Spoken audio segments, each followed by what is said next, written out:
কালীঘাটের বৈঠকে মুখ্যমন্ত্রীর কাছে 5 দফা দাবি জানিয়ে এসেছিল জুনিয়র ডাক্তারদের প্রতিনিধি দল এবং সেই বৈঠকে আন্দোলনকারীদের একাধিক দাবি মেনে নিয়েছিলেন মুখ্যমন্ত্রী মমতা বন্দ্যোপাধ্যায়।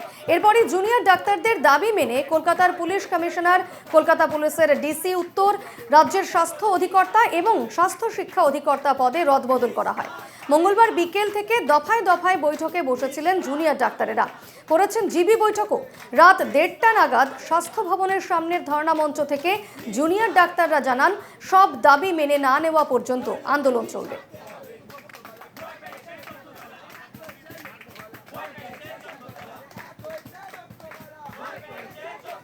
এই মুহূর্তে স্বাস্থ্য ভবনের সামনে থেকে সরাসরি রয়েছেন আমাদের প্রতিনিধি বিধান নস্কর। আমি সরাসরি যাব বিধানের কাছে। বিধান, যেমনটা জানা যাচ্ছে জুনিয়র চিকিৎসকরা তারা এখনো তাদের আন্দোলনে অনড় রয়েছেন এবং তাদের যেটা দাবি, তাদের যতক্ষণ না সমস্ত দাবি দাওয়াগুলো মানা হচ্ছে ততক্ষণ তাদের আন্দোলন চলবে।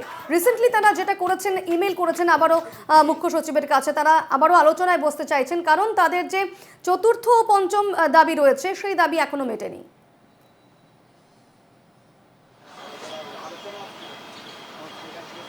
একেবারে দেখো, তারা যে তাদের দাবি দাওয়া নিয়ে স্বাস্থ্য ভবনের বাইরে তারা আন্দোলন করছিলেন, অবস্থান বিক্ষোভ করছিলেন, কর্মবিরতি রেখেছিলেন। এরপরে আমরা দেখি মুখ্যমন্ত্রীর সঙ্গে বৈঠক, তারপরেও কিন্তু একেবারে তাদের যে আন্দোলন অব্যাহত এখনো পর্যন্ত। তার কারণ জুনিয়র চিকিৎসক তারা যেটা দাবি করছে যে তাদের যে 5টি দাবি দাওয়া ছিল, মূলত সেই 5টি দাবি দাওয়ার মধ্যে বেশ কয়েকটি দাবি দাওয়া মেনে নিলেও সম্পূর্ণ দাবি দাওয়া কিন্তু এখনো মানেনি।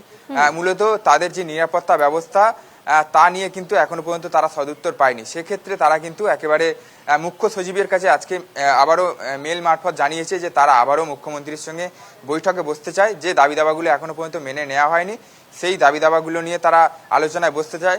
সেক্ষেত্রে কিন্তু সেই আলোচনার পরই তারা সিদ্ধান্ত নেবেন যে তারা যে আন্দোলন বিক্ষোভ চালিয়ে যাচ্ছেন সেই আন্দোলন বিক্ষোভ থেকে কবে উঠবেন বা তারা কবে কাজে ফিরবেন। এর আগে কিন্তু বারংবার মুখ্যমন্ত্রী তিনি জানিয়েছেন, তিনি ভিডিও বার্তার মাধ্যমে জানিয়েছেন, তিনি এমনকি ঘটনাস্থলে অর্থাৎ আন্দোলন মঞ্চে তিনি এসে জানিয়েছেন যে যাতে জুনিয়র চিকিৎসক যারা আন্দোলন করছেন তারা যাতে অতি দ্রুত তারা কাজে ফেরে সেই আর্জি জানিয়েছেন। কিন্তু পরবর্তী সময় মুখ্যমন্ত্রী তাদের সঙ্গে বৈঠকে বসে তাদের যে দাবি দাওয়া রয়েছে সেই দাবি দাওয়া নিয়ে তারা আলোচনা করে এবং যে সেই দাবি দাওয়া যেগুলো রেখেছিলেন, যে 5টি দাবি দাওয়া, তার মধ্যে কিন্তু পুলিশ কমিশনার বিনীত গোয়েল তার অপসারণ, পাশাপাশি পুলিশ কর্তা একজনকে অপসারণ করা হয়েছে এবং স্বাস্থ্য অধিকর্তা দুজনকে কিন্তু একেবারে অপসারণ করা হয়েছে। সেক্ষেত্রে তাদের আরও 2টি দাবি রয়েছে, সেই দাবি কিন্তু এখনো মেনে নেওয়া হয়নি।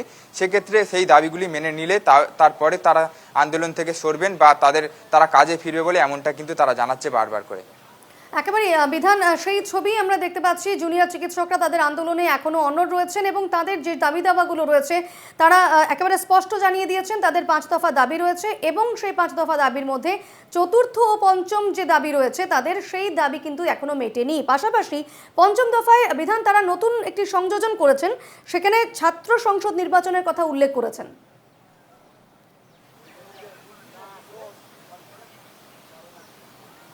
একেবারে দেখো, থ্রেট কালচার এবং নিরাপত্তা বিষয়ক তারা কিন্তু একেবারে জানিয়েছিলেন যে তাদের নিরাপত্তা সুনিশ্চিত করতে হবে। তার কারণ কাজে ফিরলে এই যে ধর্ষণ এবং খুনের যে ঘটনা আরজিকর হাসপাতালে, সেই ঘটনা আবারও পুনরাবৃত্তি হতে পারে। সেক্ষেত্রে তারা কোন ভরসায় কাজে ফিরবেন, তারা নিরাপত্তা বিষয়টা নিয়ে কিন্তু একেবারে মূল দৃষ্টি আকর্ষণ করতে চাইছিলেন মুখ্যমন্ত্রী বা রাজ্য সরকারের দৃষ্টি আকর্ষণ করতে চাইছিলেন। সেই বিষয়টা নিয়ে যাতে ভাবা হয়, অতি দ্রুত যাতে তাদের নিরাপত্তা বাড়ানো হয় বা নিরাপত্তার বিষয় নিয়ে ভাবা হয়।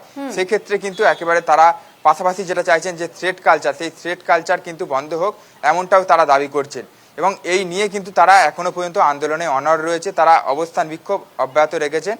প্রতিদিনের যে চিত্র, আজকে সকাল থেকেও কিন্তু দেখা যাচ্ছে একই চিত্র, তারা আন্দোলনে বসে রয়েছে। দফায় দফায় কিন্তু তারা একেবারে দফায় দফায় তারা স্লোগান দিচ্ছেন যারা জুনিয়র চিকিৎসক রয়েছে এবং সাধারণ মানুষ যারা সেখানে যোগদান করেছেন তারাও কিন্তু একইভাবে চাইছে যে জুনিয়র চিকিৎসক যে দাবি দাবা রেখেছে সেই দাবি কিন্তু একেবারে নির্দিষ্টভাবে মানা হবে, তারপরেই কিন্তু সেই আন্দোলন বন্ধ হবে বলে এমনটা কিন্তু জানাচ্ছে। বেশ, এদিকে নজর থাকবে। আপাতত ধন্যবাদ বিধান। এ বিষয়ে কি বলছেন জুনিয়র চিকিৎসক অনিকেত মাহাতো, শুনবো।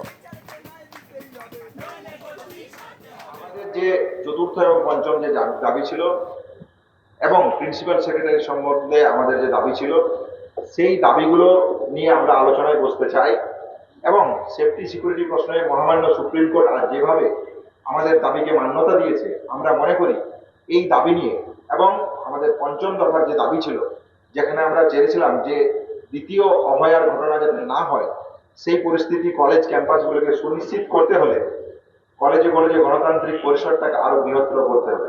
আমরা মনে করি এই দাবিগুলিতে আমাদের রাজ্য সরকারের সাথে বসার প্রয়োজন আছে। সেই জায়গা থেকে আমরা মনে করি অতি দ্রুততার সাথে এই বসার আলোচনা করা হোক, যাতে আপনি যে প্রশ্ন করলেন সেই জায়গা থেকে আমরা অতি দ্রুততার সাথে কাজে ফিরতে পারি এবং সদর্থক ভূমিকা আমাদের দিক থেকে আমরা পালন করতে পারি।